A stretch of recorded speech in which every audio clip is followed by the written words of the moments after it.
আলহামদুলিল্লাহ আলহামদুলিল্লাহ আলহামদুলিল্লাহ।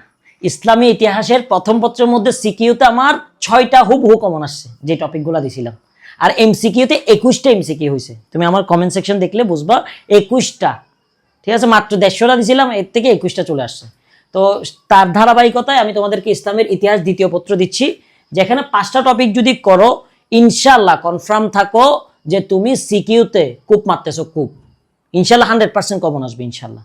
ঠিক আছে, আর এটা হলো আমি শর্ট ভিডিওটা দিচ্ছি, এখানে শর্ট সাজেশনটা দিব। তোমাদের কাজ হলো ভিডিওটা শেয়ার দিয়ে পিডিএফটা কালেক্ট করে ফেলা, অথবা স্ক্রিনশট নিয়ে রাখবা। ঠিক আছে, আর এর আগে আমি একটা সাজেশন দিয়েছিলাম, সেটা আমি কমেন্ট বক্সে দিয়ে দিব, ওইটাও দেখবা। দুইটা দেখলে ইনশাল্লাহ এনাফ। ঠিক আছে, তাহলে আমরা শুরু করি। এই তো প্রথম অধ্যায়ের মধ্যে মোহাম্মদ বিন কাসিম দেখবা, অনেক ইম্পর্টেন্ট। তারপর সুলতান মাহমুদ। সুলতান মাহমুদ কি, যিনি কোনো রাজ্য বিস্তার করে নাই, বরঞ্চ কি করছে, উনি বিভিন্ন রাজ্য দখল করে ওইখান থেকে সম্পত্তিগুলো নিয়ে চলে আসছে, এসে তার এলাকার মধ্যে কি করছে, উন্নয়ন করছে। তারপর মোহাম্মদ ঘুরি অর্থাৎ তরাইনের যুদ্ধটা আসবে। ঠিক আছে, এই 3টা টপিক দেখবা, আমার মনে হয় যে প্রথম অধ্যায়ের মধ্যে ইনশাল্লাহ চলে আসবে। ঠিক আছে, আর কিরকম ভাবে আসে সৃজনশীলগুলা তোমরা যদি বলো, তাহলে আমি ইনশাল্লাহ এটার ক্লাস দিব। কিন্তু আমি আবারও বলতেছি, রেসপন্স আসতে হবে। ভালো রেসপন্স আসলে আমি কষ্ট করে ইনশাল্লাহ তোমাদেরকে এই 3টা ঘটনা বলে দিব। যেমন 3টা মানুষের কাহিনী বলে দিলাম, ওইখানে 3টা ঘটনা বলে দিলাম, এনাফ। এখন দ্বিতীয় অধ্যায়ের মধ্যে সুলতানা রাজিয়া, প্রথম মুসলিম শাসক গিয়াসউদ্দিন বলবন, আলাউদ্দিন খলজি, এটা দেখে নিবা।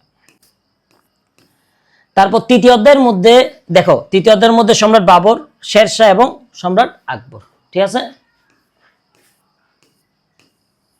চতুর্থ অধ্যায়ের মধ্যে কি দেখবে দেখো, ইস্ট ইন্ডিয়া কোম্পানি বিদ্রোহ, ফরাইজ এবং সিপাহী বিদ্রোহটা একটু ইম্পর্টেন্ট, আর বিভিন্ন বঙ্গভঙ্গ, লাহোর প্রস্তাব, দ্বিজাতি তথ্য, এগুলো দেখে নিবা।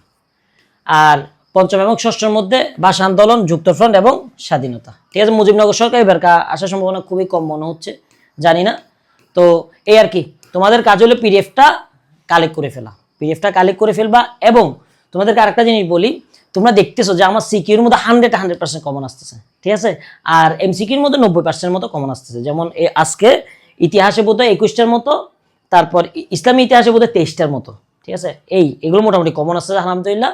তোমরা যারা ইউনিভার্সিটি লেভেলের মধ্যে, যাতে তোমরা সবার থেকে এগিয়ে থাকতে পারো, ঠিক আছে, কমন পেয়ে ইনশাল্লাহ, এবং A to Z full guide পেয়ে, তাদের জন্য আমরা 2000 টাকার একটা কোর্স লঞ্চ করছি, যেখানে A to Z আর কোথাও পড়তে হবে না, সেটা তোমরা চাইলে নিশ্চিত করতে পারো। এখন আমাদের প্রায় 300+ স্টুডেন্ট ভর্তি হয়ে গেছে। তোমরা যদি 1000 জনের ভিতর ভর্তি হয়ে যাও, তাহলে তোমাদের জন্য মাত্র 570 টাকা, মাত্র 570 টাকা। বুঝতেছো? এটা মানুষ এমনি ওই সাজেশনের পিডিএফ দেয় যে ওইখানে 570 টাকা নেই। ঠিক আছে, তো তোমরা ওইটা এনরোল করে ফেলিও। আর ওইটা এনরোল করলে লাভ কি, এই পিডিএফ গুলো তোমরা ওইখানে ফ্রিতে পেয়ে যাবে। ঠিক আছে, আসসালামু আলাইকুম।